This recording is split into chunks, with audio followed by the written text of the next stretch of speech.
Beef. It's what's for dinner. Among the most famous of American food slogans, this phrase underlines the reality of modern life. Beef isn't just a staple of the American diet, it's deeply embedded in a sense of being American. For over a century, Americans have had access to convenient, affordable beef, so much so that we eat 57.4 pounds a year per capita, or about 3 hamburgers a week. Beef, though, is one of the largest drivers of carbon emissions, the gases that cause climate change. Cows consume vast resources, demand enormous amounts of space, and emit methane gas. This is the second episode in our series of conversations around meat production, understanding the cultural values of meat, the complex environmental and human harms meat production represents, and how we might reimagine industrial agriculture and meat consumption. Today, we're talking about the history of cattle production in the US, how we invented and exported modern industrialized beef production, and what this history tells us about how we think about meat production today. I'm Weston Twardowski, an instructor in Rice University's Environmental Studies program and the program manager of the Diluvial Houston Initiative, and you're listening to Gulf Streams on KPFT Houston 90.1 FM, Galveston 89.5 FM, and Huntsville 89.7 FM, where we talk with leading experts and community leaders to better understand the environmental problems and potential solutions facing our community. Before we jump into the conversation, I want to remind you that KPFT Houston is currently in our February Fund Drive. As public radio, KPFT Houston can only exist with your support. Over 90% of our funding comes from listeners like you. If you're enjoying Gulf Streams and want to support our work, please call 713-526-KPFT and pledge a donation. You can make a one-time donation or become a monthly sustainer to support our work.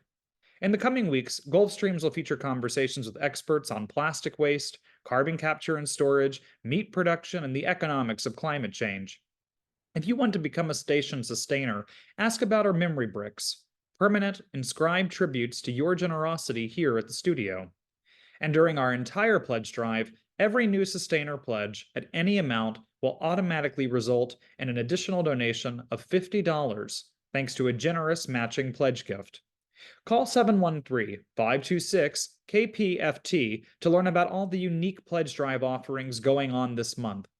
We're delighted to bring you important conversations about environmental and climate issues here in Houston and beyond on Gulf Streams, and can only do so with your support. So please, call 713-526-KPFT. Make a one-time or sustainer donation, mention Gulf Streams, and help us keep ad-free public radio on the air here in Houston. Dr. Joshua Specht is Associate Professor of History at the University of Notre Dame and the author of Red Meat Republic, A Hoof-to-Table-History of How Beef Changed America. Professor Specht, welcome to the program. Thanks for having me on, Weston. Absolutely. So I'm so excited to talk with you about this book, which is just a wonderful history, really looking at how we got into contemporary American beef production, but really starting and thinking about where it started in the 19th century and the early 20th century. And so I just want to start with that you have this core idea that really runs throughout the book. That's trying to counter a lot of the narratives that if we do have some familiarity with how industrial beef gets started in the US, we have probably this narrative around, oh, it's the growth of rail networks and the invention of refrigeration, and that's the end of the story. Those two things made beef possible. And you work really diligently throughout this to demonstrate that no, it's a much more complicated story than that. That we accomplished inexpensive beef through labor exploitation and changing how we raised animals and land seizure and so many policy ramifications. And so I'm wondering, just to start us off, can you walk us through a little bit, why is it important to understand that this narrative of remarkable technological progress is misleading and a little dangerous for how we understand American cattle policy? Yeah, that's a great point. I mean, I think the key way I think about it, or the challenge I faced, is it's not that I'm writing a book where I said that narrative is wrong, right? I mean, the Fair, idea yeah. of railroads, refrigeration, the slaughterhouse, the disassembly line, Chicago, that's all right. The thing is that it's half the story that got told as the entirety of the story. Mm, And, what I tried to think about is what are the kind of implications of telling the story that way? And I think the most important effect is that it leaves the people out of the story. It leaves the human mm, costs out of the story. And so when I say, okay, it's not just railroads, it's where did the land that the railroads go over come from? You know, it's not just cattle ranches, it's how did they create those ranches? Where did that land come from? Who mm, was that land taken from? What animals lived there before? How did this affect things like the bison, right? How were mhm, bison replaced essentially with cattle on the plains? Um, and similarly, right, how does the genius of the disassembly line, which is the model for the assembly line, what happens yeah. in a slaughterhouse, how did that rely not just on ideas like breaking it into little steps, division of labor, et cetera, but on working people harder than they perhaps had ever worked before to the point of severe injury or death? And I think the idea of that is two things. First of all, it brings people into the story meaningfully, but it also shows maybe this kind of more ambivalent side of the story, but also shows Mm. that it's political. It doesn't have to be this way. It's not that there were new technologies that gave us industrial food. It was a struggle in which there were winners and losers and people trying to seek their own interests, and kind of creating a messier story makes it seem like we can also think about how it could be different.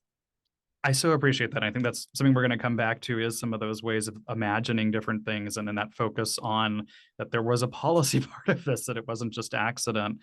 And I really appreciate, you gave a great kind of clip of the whole book there of, the various things that you run through across it. I'd love to focus a little more in depthly, just going to the beginning. The opening chapter of the book is entitled War. And you really dig into the ways that we went to war with Native Americans for land, and we continued to find ways to push them off their land. And as it just brought up, replace the bison. Can you walk us through a little bit, that as a starting place, but also what is the history around that? And how is it that, when we think of how we get to beef, we actually have to start with this really violent space of war? Sure. So I think the best way to think about it is that some of the kind of most important farmland in the US today and some of the most important ranch land on the Great Plains or places like the Texas Panhandle, Mm, today, Oklahoma, places like Kansas, um, in say sometime like 1850, it was as many historians have written, right? It was land to be crossed, but it wasn't clear what that land could be used for. Um, mm, and so it wasn't. It was in the minds of Americans, it might have been part of the United States. There were all sorts of native peoples living there and using it, but Euro-American settlers didn't see a use for it. And what happens is mm, they start to think about cattle and they start to realize that there are possibilities to raise cattle in these places. And so what happens is the idea of ranching these places, it both becomes a tool for occupying land, but it also becomes like a justification for how to use it. And so mm, they start to think about cattle ranching as a way to improve this unused land, unused in their minds. Um, and that use is more legitimate than, say, hunting the bison, mm. which native peoples are engaged in. Um, Yes. and so there start to be people who are interested in expanding cattle ranching as a more legitimate use of land. They can make money doing it. They want to do it. There are people who want to hunt the bison as part of a commercial, Euro Americans as part of a commercial bison hunt. And all of these things start to mingle together, 1840s into 1850s. Then we have this massive disruption, of course, in the national story of the United States, that is the American Civil War. And Yeah. then in the aftermath of the Civil War, this story really accelerates. And that's where you get, officials in the army, people in Washington, D.C. saying, we need to take control of this land for good. You get Mm, people moving there. And then you get things like the Treasury Department writing these reports where they say, we have to solve what we call the Indian problem, as they called it. mm. And the way we do that is through the targeting the bison and then cattle ranching. Um, and so it becomes an idea, a source of opportunity and a national project. Expanding agriculture onto the plains starts with cattle ranching. I think that's so valuable because I think probably a lot of listeners are familiar with the fact that, we just massacred the bison and we are taught that generally in school that we, maybe just as, oh, we overhunted it as if it was kind of accidental, which it absolutely was not. But I don't think folks are very familiar with the idea that actually cattle is a replacement for bison is very much a strategic move being deployed and a policy decision that's being executed. That feels much less familiar to me as a kind of part of this story. Yeah, I mean, I think it's important to I guess keep in mind that it's hard to disaggregate whether it's this like top down or bottom up process of people in Washington or people on the ground. I think of it as kind of they have a shared set of assumptions about what is a legitimate use of land. And so they all kind of reach a coherent agreement about how this process is going to work. Now, bison and cattle stress an ecosystem in slightly different ways. Cattle won't roam as far when they graze. They Mm, stress things a bit more, and that will lead to very real ecological problems in the late 19th century. But from the standpoint of how people, Euro Americans think about this, and as well as kind of big picture roughly, they can fill similar ecological niches. So one way to think about it is before the expansion of ranching, you have a kind of horse, bison, hunter model as mm, underlying the kind of ecological power of the plains. At the end of the story, you have a horse, cattle, cowboy, uh, kind of triad underpinning that. And in some sense, they're both sort of the same, right? They're mm, ways of managing large grazing animals that can convert the energy of the sun stored in grass into edible food for humans. So from my perspective, they might be very similar, but from the perspective of Americans at the time, radically different. One yeah. is illegitimate and backward, the bison hunt, and one is forward thinking and part of the progress of the country. And so all of a sudden, ranching, which is going to obviously form the foundation of modern beef, provides what people want. It's a business, but it's also woven into a national project in the American Mm. West. And I think that explains how the state embraces that project. And it also, of course, explains the cultural meanings of beef today to some extent. We are absolutely going to get into the cultural side of beef Yeah. in just a bit. I want to hear more if you can talk a little bit about these ecological consequences that Mm. come with, the replacing of the bison. I so appreciate something that I think you've already tapped into that we've talked about many times on the show before, is, this kind of idea of productive land and the way that capitalism, treats what is productive land, and already hinting at that idea of, those kind of European notions being very specific for what those outputs need to look like, and not factoring in things like biodiversity and land care and preservation, wetlands, and myriad other kinds of uses of land that are important. But I've heard from other experts, especially some folks that we've talked to about bison before, about these ecological consequences. So I'd love to hear, your perspective on what did that look like in the latter half of the 19th century that you were mentioning. I think, well, it's kind of interesting to think about it in terms of ecological consequences, because the 19th century story is in some ways a story of precarity in terms of the hold of this new cattle raising system on the land. Mm, So the bison, and there's a lot of literature about the bison hunt and native peoples and the long-term population consequences of that, and then how it links into the commercial hunt. But as far as grazing animals, over a very long time, they had reached some sort of, I don't want to say equilibrium, but some sort of compromise with the ecological limits of their environment. And humans are a major factor of that. And the humans are very much still changing the landscape. But part of that was predicated on being highly mobile. Part of that was not being too choosy about what grasses or plants you would graze on. Um, Cattle, on the other hand, and this is what's made them wonderful as a domesticated animal, they won't wander quite as far. Now, a rancher will tell you, like they do wander. I'm just talking about relative to the bison, and so they're a little bit more. Um, well, it's kind of funny. They eat more intensively. In some ways, mm, they're both more picky, but also because they don't travel very much, they like eat down what they can get to, and mm, so it can cause serious local stresses. mm, And so what happens, for instance, starting in the 1880s is that there's these vast ranches, this vast expansion of the number of cattle across the plains, very, well, very pretty rapid relatively. Um, and you get these severe stresses in particular places paired with these serious winters that start to happen. mm. And bison can also manage difficult winters better. They're better adjusted to that kind of thing. Um, Okay. and so what you get these herd collapses Mm, in a few different winters, 1887, a few different places like Wyoming, kind of across the plains. Now, in my book, I talk about how that ties into a kind of financial crisis mhm, for these ranches that are it's kind of, there's a ranching bubble. But I think the point is that the human hold on the land is pretty precarious through Mm, these cattle, and that causes all sorts of upstream and downstream effects. So maybe the story in the late 19th century, in terms of the ecological consequences, is a little different than one we might imagine.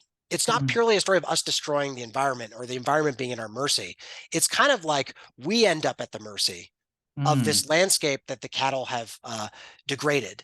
And there's a certain humility we should take from that that maybe is relevant to how we think about climate change today. That we should Absolutely. be, yes, we should be worried about the fate of the planet, but it's also the fate of the effect of the planet on us is what we should be worried about. So I think I realize I started to come off a bit here, but I think thinking about those acute stresses and the different ways things relate to their ecosystems kind of gets at those effects. No, and I so appreciate that parallel because it's exactly what I was thinking as you were talking. Is it sounds very familiar to causes that we have going on around us right now. Um, so I want to move slightly on in our century coverage here, and I'm curious about how did these beef rearing practices change, especially you mentioned post Civil War. I'm wondering if you can give us a little bit of you talk a lot about cultural differences between kind of dairy cows of the Northeast and maybe what we more imagine as what cattle raising looks like versus cowboy culture in the West. But over this era, these real divisions forming and real changes coming to how we take cattle to certain places where that ranching culture comes from in ways that, as you demonstrate and allude to in the book, still echo into the present. So I'm curious about what does that process of raising meat start to look like? So a distinctive kind of ranching culture emerges I mean, in some ways in the Americas, Mm, basically following the Columbian Exchange. So even into the, 1500s, 1600s, 1700s, 1800s. And we see all sorts of influences. I mean, there's wonderful work on the influence of African uh, cattle management techniques and herding techniques. Um, all sorts of influences from Spain, from all over. Big picture, though, right? American cattle ranching in the West is hands off. mm, It's it's a person from England who raises cattle for meat would be horrified by looking at what's going on there, because in England, right, you think about the land, it's all it's very intensive farming. There's very high quality animals that can't really take care of themselves particularly well, so they need a lot of love and care. mm, In the West, you find your profit by essentially letting animals that can take care of themselves wander far and wide. Again, not as far and wide as the bison, but wander far and wide. And then you kind of keep an eye on them. You make sure there aren't too many wolves, etc. But you basically let them do their own kind of work of raising themselves. This is why initially, in particular, breeds that are very hardy are popular, like the Texas Longhorn. Um, and so you get this kind of hands-off approach that becomes the source of your value. You don't spend very much caring for them. The animals are worth less, but you can raise a lot more. And that's why you get in the West, and you don't see this anywhere else in the world, except for, with apologies to Australia, huge million-acre cattle ranches with mm. tens of thousands of animals. Um, Now, at the beginning of that story in the 1870s, it's relatively small scale. Herds are a few thousand, maybe a few hundred. In the 1880s, you get these big corporate ranches that get set up, and they're the famous era of the massive cattle drive, tens of thousands of animals, etc. What Mm, happens, though, is that these corporate ranches start to overexpand. There's a bubble. They have the problems of those winters I talk about, and a lot of them go bankrupt. okay. And they're all led by foreign investors from England, Scotland, etc. And so all of a sudden, the little guys who are frustrated with these guys all the time say, no, we were doing it the real way. Mm, Small scale. We understand the land. Yes, it's hands off, but we're not greedy. We're not hyper capitalist. We're mm, in a certain set of values. And so what evolves out of both the ranching changing into big business, but this critique from these little guys is the system we kind of have today, which is pretty market oriented, but also invested in certain values about cattle, manhood, the kind of cowboy vision, etc. mm. Um, yeah, I guess hopefully that starts to get some of the sense of what we're talking about. No, I think it does. I think, Jadyn, you have a question about just what that looks like in terms of animal impacts. Mm, So with the expansion of like railroads and market economy, we were able to have meat go to far more places and reach far more people. That being said, in the chapter, I can't remember which chapter, but one of them you discussed how you would have cows in these train cars and it wasn't the greatest experience for them. But whenever they got to their final destination, so like say Chicago, what would the effect of a thin cow be? Not necessarily sick, but like what was the fate of these cows that were not like fattened up enough, or the ideal cow? What would the consequences of that be? It's an interesting question. So all right, so the biggest picture again with this ranching thing, I won't ramble too much, is right, the beginning of my story, before kind of around the time of the Civil War, you have kind of more, or right before, more regional cattle markets, increasingly in part as consequence of the Civil War and these huge supply contracts for the Union Army. The rail network intensifies and things become centered around Chicago as a clearinghouse that then distribute live cattle and later dressed beef, so it's kind of like partially processed meat, around the country. And so all of a sudden, over time, you get cattle first being trailed, then by train, kind of moving from a corridor south to north from kind of like Texas, but then across the West into Chicago. And so thousands and thousands of animals start arriving in Chicago. They open the Union stockyards on Christmas Day, 1865. In the 1870s, I think something you could say like 100,000 animals a day, roughly a year. Sorry, year. Then it gets up to the millions. Okay, so they're dealing with huge numbers of animals. It's this, when you're getting them by train, they're going a long way. You're not feeding them very much because you can't really afford to stop too much. You're trying to keep them somewhat hydrated. And by the way, one thing people did often was try to give their cattle as much water as they could before they went to market so they'd be heavier.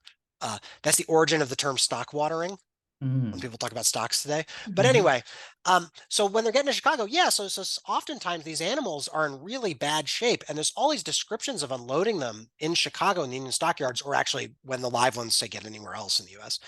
And they won't. So downers, or cattle that are down on the ground, also won't stand up, right? So they have these giant prods, and you're kind of half poking them, half stabbing them, trying to get them to get up.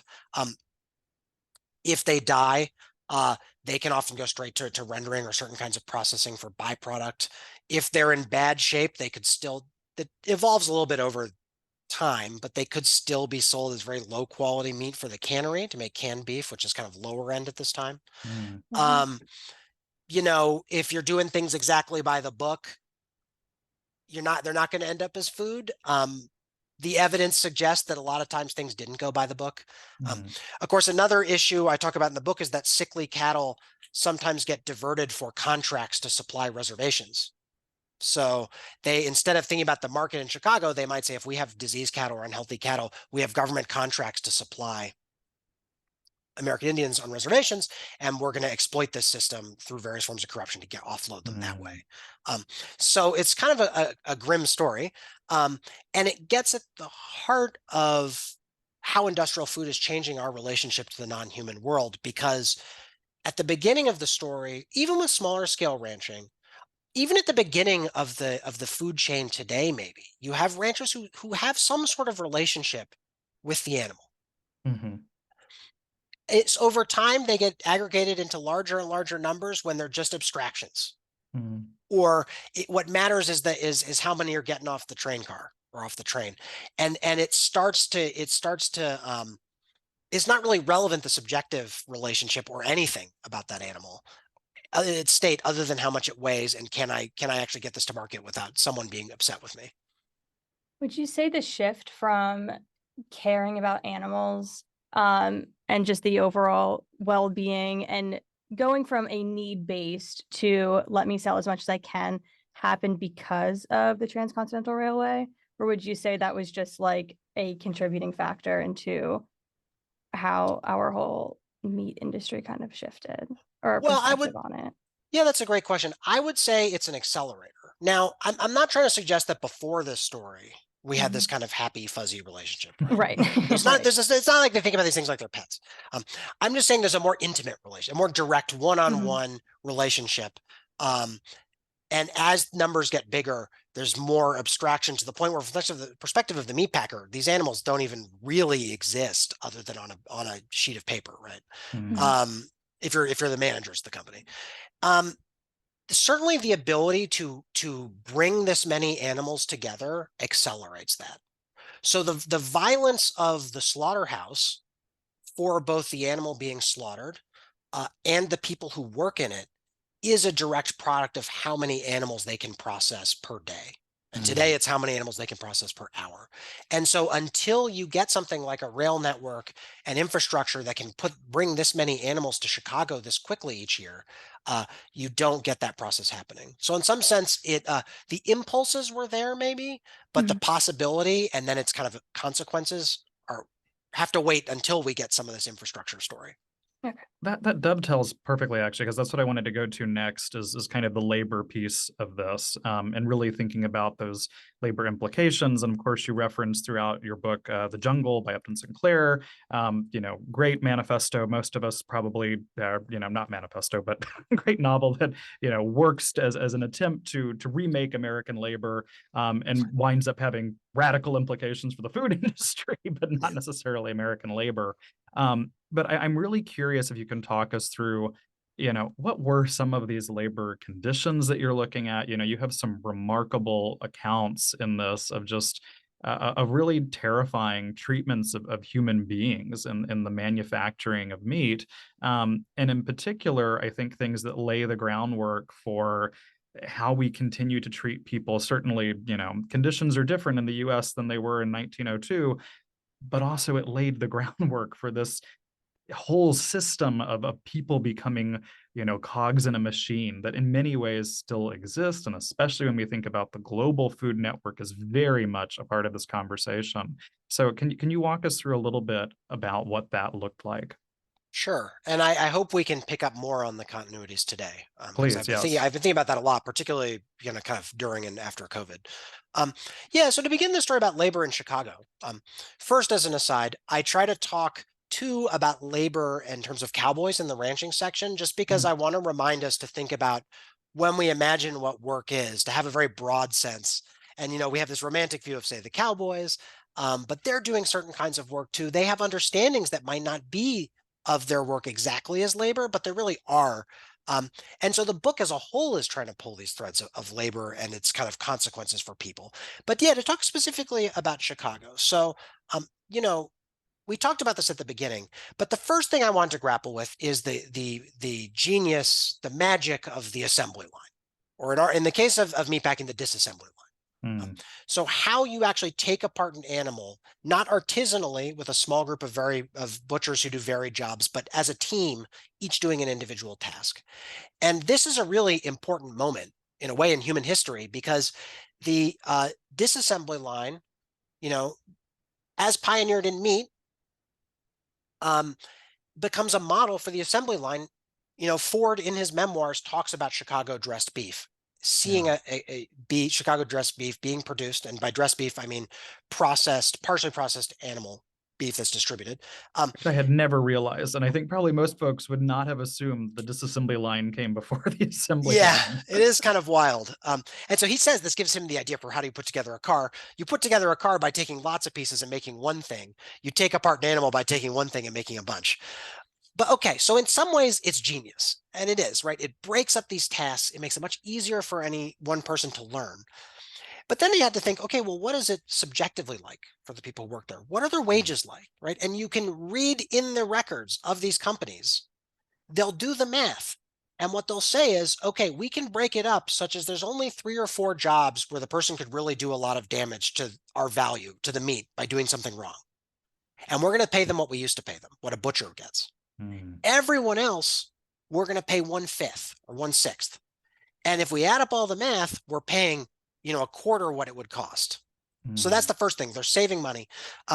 But they're also, because everybody does an individual task and they all work as a team, everybody has to synchronize.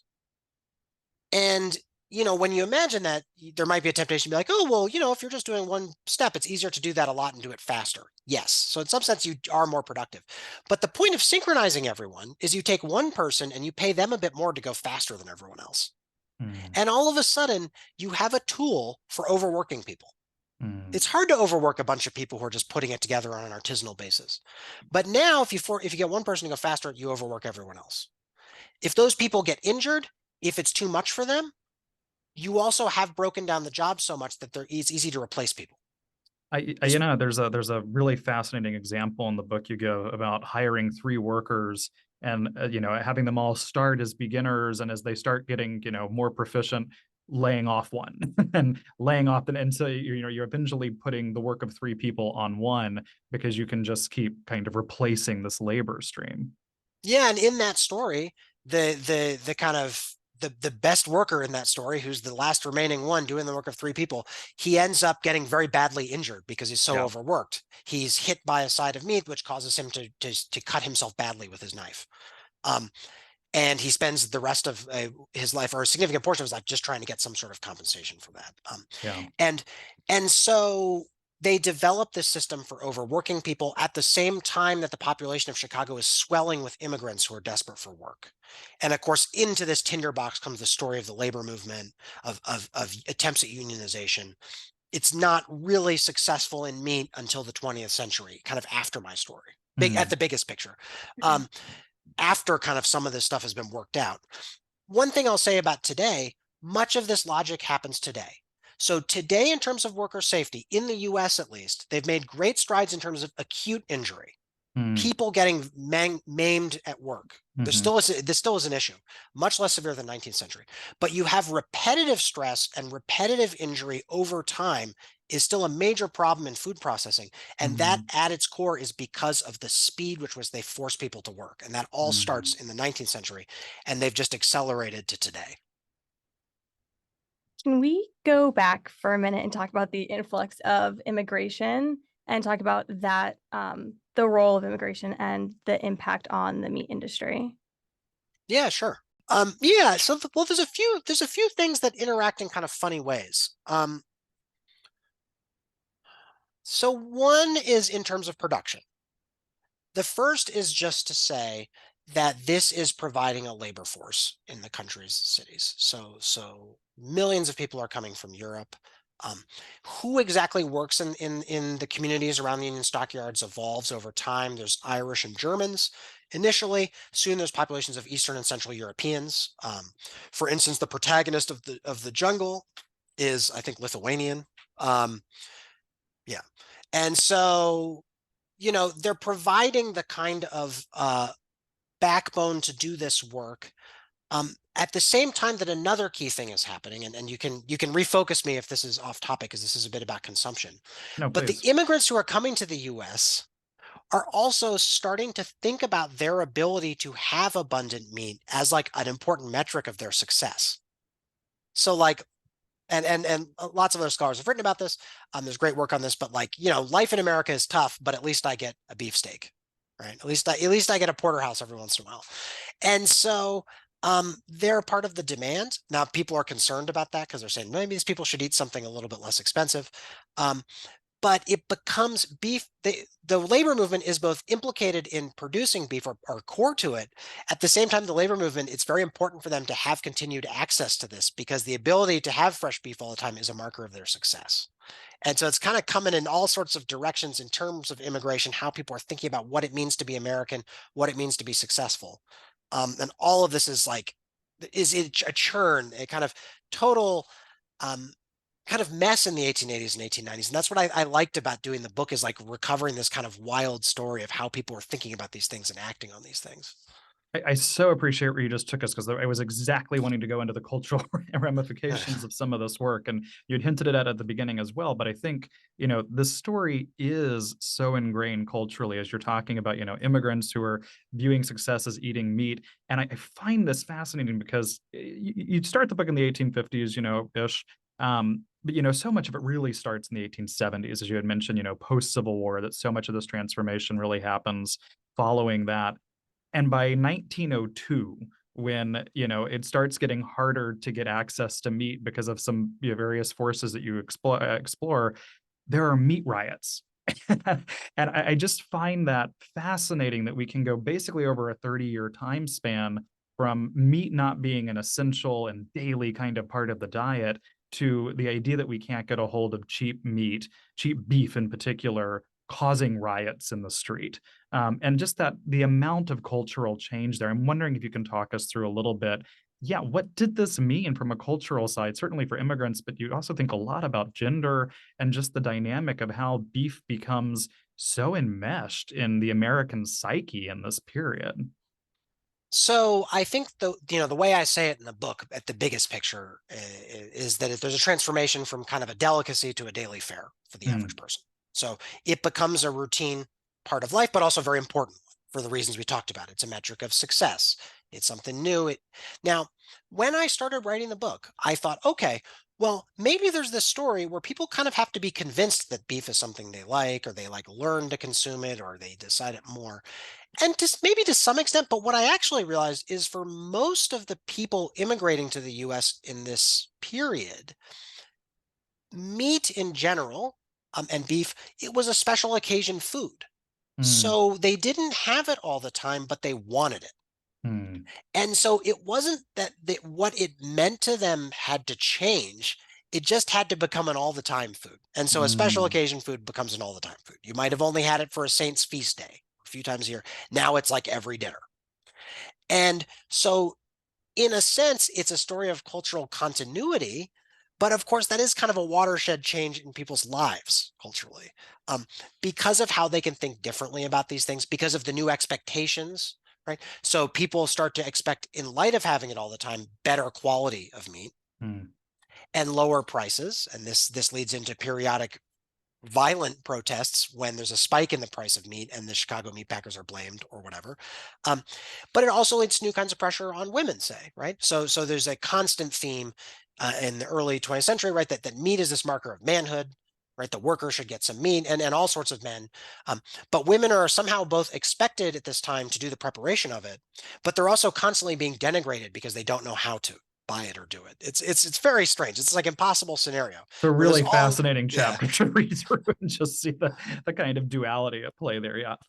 Yeah, and I think what I gather from that is when we think about culture and food, we have to always swim in multiple currents or think about multiple Mm, uh chains to multiple ways we connect to the past. That there's a tradition of hundreds of years of values around meat that we have to understand, and we also have to understand what's happening in mere decades. mm. And so that's what I tried to kind of bring out. The other phrase I use is the democratization of beef. And what I mean Yeah. is just that this becomes a thing that everyone has an expectation that they should have access to. Which is, I mean, a radical change because as there's Sure. there's a wide berth between, the occasional, this is a holiday treat or something that we, slay the fatted calf for, our guest kind of mentality to that daily consumption. That is a radical difference. And I think it's really worth highlighting. And something that, I think is really interesting in that democratization of beef is also, as I get really interested in, and this is, a more modern comparison, but some of what you were talking about with that kind of idea of masculinity and how it gets enmeshed into our beef culture. A recent Tulane study that just came out found that 12% of the US population it consumes about half of the nation's beef. And that 12% is most likely to be men aged 50 to 65. Which is like on one hand shocking and on the other like not at all surprising. And so I'm really curious if you can talk about, and it seems like a lot of these social norms and ideas around the weird connection of masculinity and beef in particular really start getting ingrained in this period. And can you unpack that a little bit for us? Sure. You know, I have theories and ways I've thought about it. It's hard to know for sure. I mean, it's also just a very long history. I mean, we could go back thousands of Certainly, yeah. years. But, I mean, I think for my story and for the United States, it's crucial. The first chapter of the book, right, is about war. It's Hmm. about cattle ranching coming out of the process of the expansion of the United States and war with native peoples.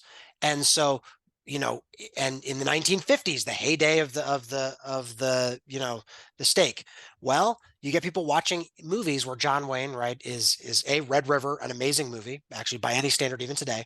But you get movies where John Wayne is fighting against native peoples, right? Cowboys and Indians, as they say. Yeah.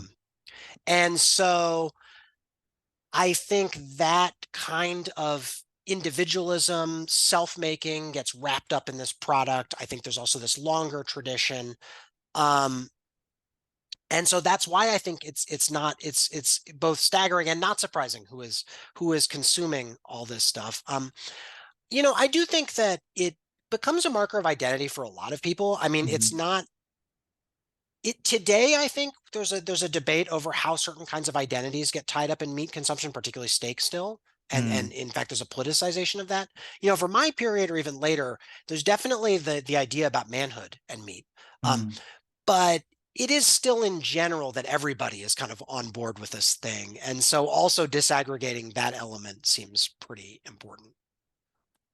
So I think that's something, and I think that leads us to, a lot of what's really fascinating is the way that you directly draw these connections from this history that you're conducting into the present. And I mean, there's a great quote towards the end of your book that reads, "The 19th century's four largest beef processors remained in business well into the 20th century and survive in some form today. A small number of companies still dominate global beef production. Ranching remains decentralized and subordinate to meat processing. Slaughterhouse labor remains largely immigrant labor." And so I'm curious about, what is some of the importance of understanding that so much of the system was established, in this latter half of the 19th century, early 20th century. And as you were hinting at earlier, that, what is important for us to know about things that have not changed, that maybe we really should be thinking about how in the last 120 years, things that you were just hinting about with labor practices remained entrenched in the way that we're producing and consuming our beef. I think the way to think about that is to think about the cost question. Mm, Um, and we talked about these meat riots in 1902. There were similar kinds of protests every few decades since. We look at the challenges around COVID and the meat shortages, but also just protests now or frustration about grocery prices. yeah. And the way I think about it in the book is that the key underlying feature of all of this that takes shape in the late 19th century and persisted today, and there have been some other changes, but the core thing is the idea that low prices are the organizing principle and the core justification for this entire system. Mm, Everything is meant to ensure on the consumer end the lowest prices possible.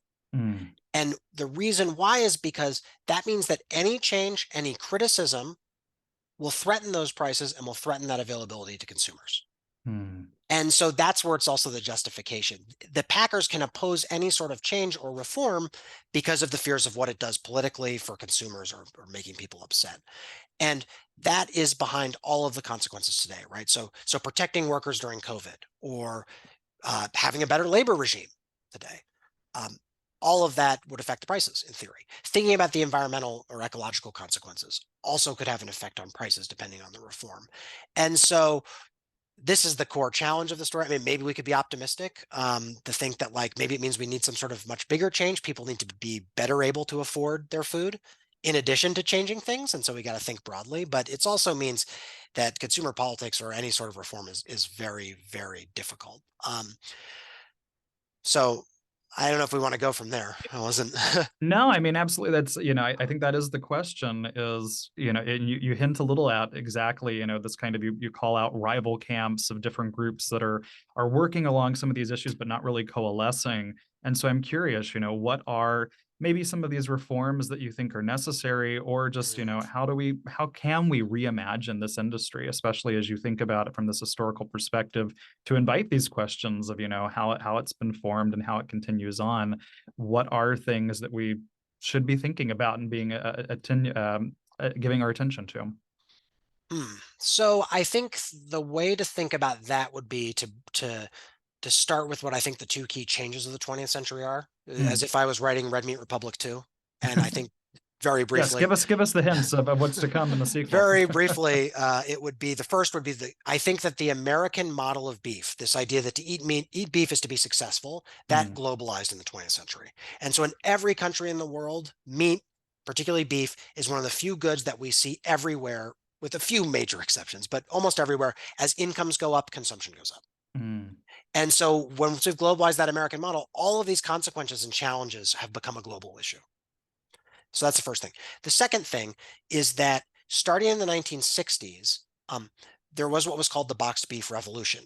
Iowa beef processors and a few other companies started going even further than the Chicago meatpacking companies. So the Chicago meatpacking companies never wanted to replace retail butchers.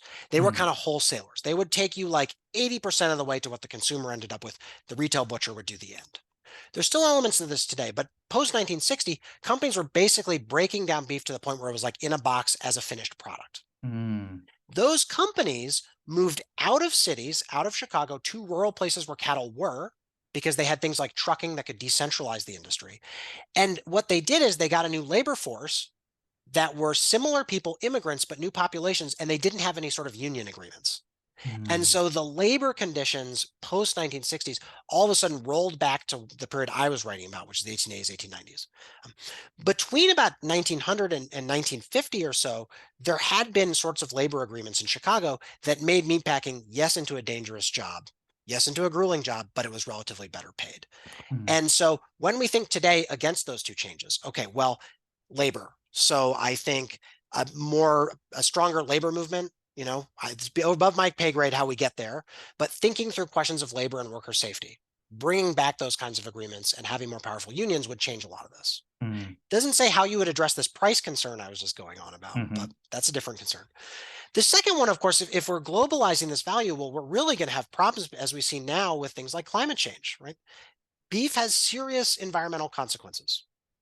Can you say more about that? Yeah, I mean, basically, this again, people in the 19th century were not thinking in these terms. Of course They were not. thinking about ecological damage.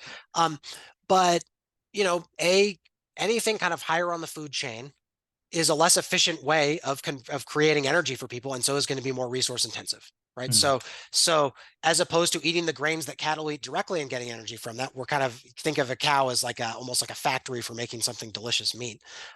There's energy loss there, there's efficiency loss, and so the resource used are much higher. There are all sorts of greenhouse gas emissions associated from cattle production of methane, from their expulsions of methane in various ways. This is the burps and farts Yes, for folks who aren't. We're at that part of the conversation. With apologies for trying to keep it nice for radio. And so that is a real challenge. And at a certain point in the book, I thought, well, it would be a cop out to say, okay, well, we can obviously just not eat this. Problem solved. Well, beef is incredibly meaningful to people, right? Meat it's part of who we are. It provides valuable calories for many people. There are problems, and that's certainly one option that would do a lot. But are there other ways we can think about it? I don't have clear answers because what we're also seeing is that the food processing industry is engaged in a lot of greenwashing, muddying the debate about the climate change consequences of meat. But I think a realistic conversation about that stuff is probably necessary at this point and is our only hope, because I think this is serious problem in terms of climate change. So I don't have any answers on that one. The labor one, I think, hopefully. But I do think, as an aside, yes, there's a long history to what meat means to people, but, we can think about different ways than having this stuff all the time. And we can think about relating to it as a special occasion food. I mean, nothing is set in stone. I think that's the lesson of the book. This wasn't just a product of technology. It was a product of human struggle, political decisions, all sorts of things. And that means that it might be hard, but it can be changed. I completely agree. I think that's something we're continuing to talk about through this, or this is part of a series on meat that we're examining and thinking about from these kind of ecological perspectives. So, I really appreciate that, because exactly, it's, how do we rethink our relationship to meat is, not only an ecological question, but also a very human health question. And so I think it's an ongoing conversation we'll be having. Jadyn, did you have any other questions? I did. Yeah. So going back to the cost of groceries, I mean, a lot of families in the US are struggling to put food on the table. And meat is no different, but a lot of times to get certain types of food, you're not necessarily looking at what's in it. And again, there's no exception when it comes to meat. So since the meat industry is subsidized, how do we get to a point when we can have healthier options that are still affordable versus just having the cheap scraps that a lot of people can just say, oh, we're trying to have protein in our diet, but then you still have very affluent families able to buy the free-range grass-fed beef. Jadyn is bringing the tough questions here. She is indeed. Solve our entire Yeah. industrial agricultural system in 2 minutes. So there's a lot to talk about how, subsidies are working in this story, and this is somewhat indirect, but I take your point is exactly right. And I think, so in the book, I tried to grapple with this because I saw a certain class-based criticism of what workers were eating in the 19th century coming out. And I think it's relevant today, which is to say, one solution would be, I get all my meat free range, whatever, organic, some sort of high end, costs 3 times as much per pound, but I'm not participating. Well, first of all, that's not scalable, right? Because not everybody can do that. Second of all, there seems something distasteful about buying your way out of complicity in something, still engaging in the thing, and then kind of looking down on other people who can't. So I don't have an answer.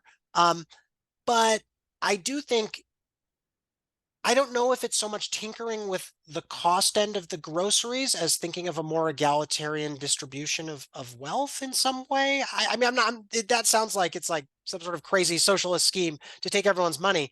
But I just mean, think about it as a social problem. How do we ensure people have more money to afford things that are better made? Again, I don't have the answer. The narrower answer could be, though, that there are things that could be happening that are better in terms of the food chain and the supply chain. And I'm talking in terms of meat, but it could be true in lots of things. And you saw this with, in recent years, like the Biden administration trying to promote the expansion of small and medium-sized processing facilities. Right. The idea that a few very large facilities control everything, which is a strategic problem in a situation like COVID, but also there's not much competition. So policies that create more competition in food, technologies that are shortening supply chains, right? Making it so that people who have relationships with the people who make the food they have aren't just people with high-end food or lots of time, but a way to maybe make that more widely accessible. Because that's a solution that would be good for farmers and ranchers and good for consumers. Because one way to think about today is that many ranchers are really frustrated with meat processors. I mean, they're suing them almost all the time. Right. And then there are consumers who are worried about meat. And sometimes they have very different views politically, but they do have similar interests. And there are solutions that could work for both of them that get them more money, that try to at least cut out or limit the role of the processor in the middle. I mean, do you feel like that helps? I mean, the thing I would say is just groceries are a major political problem because they personalize things. You're always in the store, you're looking at the price every week. And so you feel these big picture questions about the economy very acutely. And so we have to do something about that, or kind of we fail as a society in our first step of seeking legitimacy. And so it's not just an environmental problem or a labor problem. It's like a society-wide social problem that we have to do something about. I wish I had better answers, though. No, I mean, it's unfortunate. There's always, I feel like every conversation ends with, there's not an easy fix to this, but it's because of exactly what you just highlighted. These problems, these environmental concerns, these health concerns, these are so interwoven in so many aspects and fabrics of our lives that it's just, there aren't quick fixes. But I really appreciate some of those things that I think are very real solutions to part of this that you've just offered. Can I add one thing to that, actually? Please. My suggestion would be, my suggestion would be also, if you're critical of this stuff, as I hope, as I've made clear that I am, that you approach some of this stuff. I mean, the people out there, listeners, approach this stuff with humility. Food is, because, as I suggest, food is a central part of who we are. It's part of the joy in our lives. It's part of the meaning we make with our lives, that this stuff can get very personal. And when we have something that is an issue, a challenge, and a concern, we have to recognize also how we kind of communicate that and explain that to people, and also make it possible. Not everybody maybe has the time to not buy a hamburger or buy fast or whatever. And so I think when we can bring humility to it too, I view myself as an ambassador for these concerns. So when we bring humility to this and optimism, I think we can also start to get some sort of change. Again, though, all of that requires going from both individual consumers to scaling that into collective action, which is a whole different topic maybe, but. It's a big ask, but it's important. And I so appreciate you drawing us there. So thank you for that. Dr. Joshua Specht is the author of Red Meat Republic, A Hoof-to-Table History of How Beef Changed America. Thank you so much for your time. We have so enjoyed talking with you. This has been a really enlightening conversation, and I cannot recommend the book highly enough. Thank you, Weston, and thank you, Jadyn. It was a great conversation. Thank you. And we're going to go back over to Jadyn now, who'll tell you how you can get involved in Houston this week. Hey everyone, I hope you're doing well. I'm thrilled to share some incredibly exciting volunteering opportunities with you for the upcoming week in the Houston area. First off, if you're someone who loves birds or simply just enjoys being outdoors, I've got just the opportunity for you. How about making a meaningful impact by volunteering with the Sweetwater Survey? This event happens on the first Tuesday of every month, including March 5th from 7 a.m. to 9 a.m. This opportunity allows you to join in monitoring bird populations, migration patterns, habitat health, as well as the overall well-being of the Galveston Bay.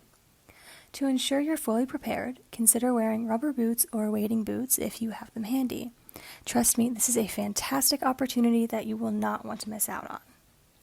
For further details, head on over to Texas Master Naturalist's website and reach out to Davis Clay for further information or if you have any questions. Continuing with our theme of birds, mark your calendars for March 12th. From 7 a.m. to 9 a.m., you're invited to join a group of people surveying at the Galveston Bay's Foundation Exploration Green.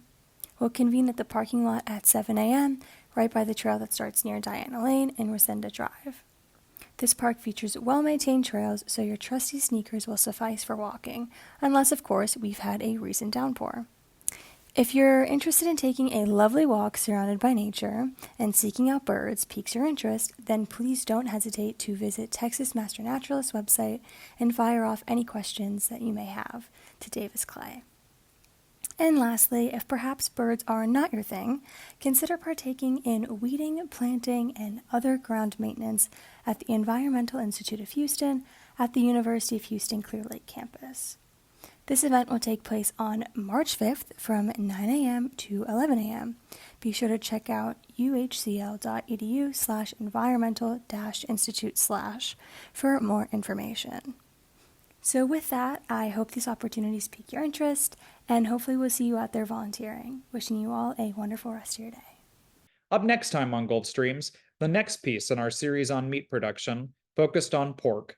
If you have questions or ideas for what you'd like featured on Gulfstreams, leave a voicemail at 713-348-4081 or email me at westont@rice.edu. A quick reminder that you can catch up on Gulfstreams anytime through our podcast, available on all major podcast platforms. If you enjoy the show, please like and subscribe to make sure you never miss an episode. Gulfstreams is a co-production of KPFT Houston and Rice's Center for Environmental Studies, with support from the Andrew W. Mellon Foundation and the Rice Sustainability Institute's Eco Studio. Produced by Weston Twardowski, co-produced by Joseph Campana, audio engineer Rico Enriquez, research support provided by Jadyn Bray-Boyce and Sienna Yen. Stay tuned for the R&R show with Ronnie Renfro and Tom Richards here on KPFT Houston 90.1 FM, Galveston 89.5 FM, and Huntsville 89.7 FM.